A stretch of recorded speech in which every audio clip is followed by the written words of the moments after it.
Good afternoon, peoples. I was out for a little ride and I thought I would share some thoughts about just things to remember, things to think about when you first start getting into cycling, whether that's fucking just commuting to work or riding a road bike around for fitness and fun and whatever. So these are three things.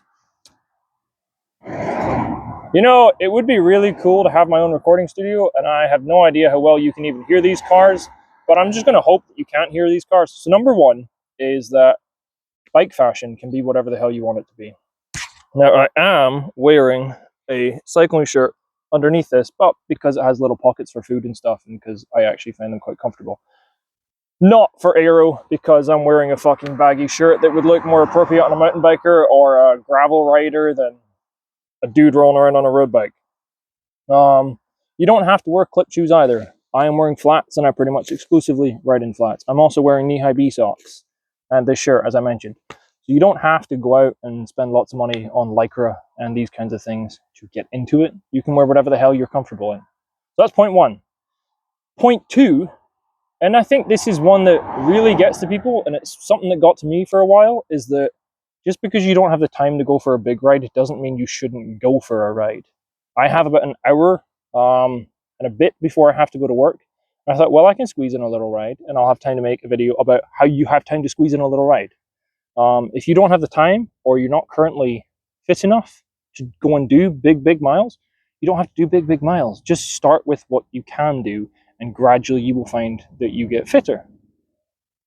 You only have 20 minutes, go for a 20-minute ride. Like, you can often accomplish way more in under an hour than you would in 2 or 3 hours. You can still get a workout in, you can still go for a ride, you can still get outside, get endorphins, get used to handling your bike better. You can still get a whole lot of benefit from shorter rides, even if you don't have time for big ones.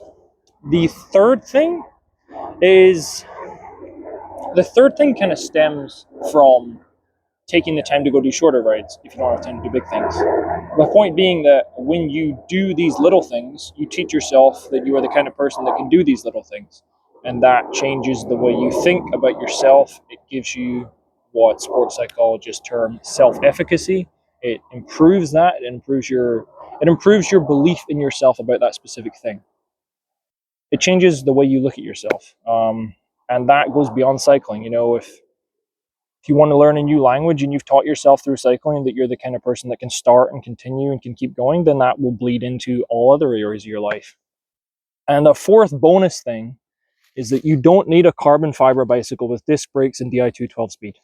This beauty has 9-speed, technically 18 because it's 2x9, and I love it. It's great. It does me perfect. It's even got a tiny little baby 27-tooth cassette, and they used to make them even smaller than that.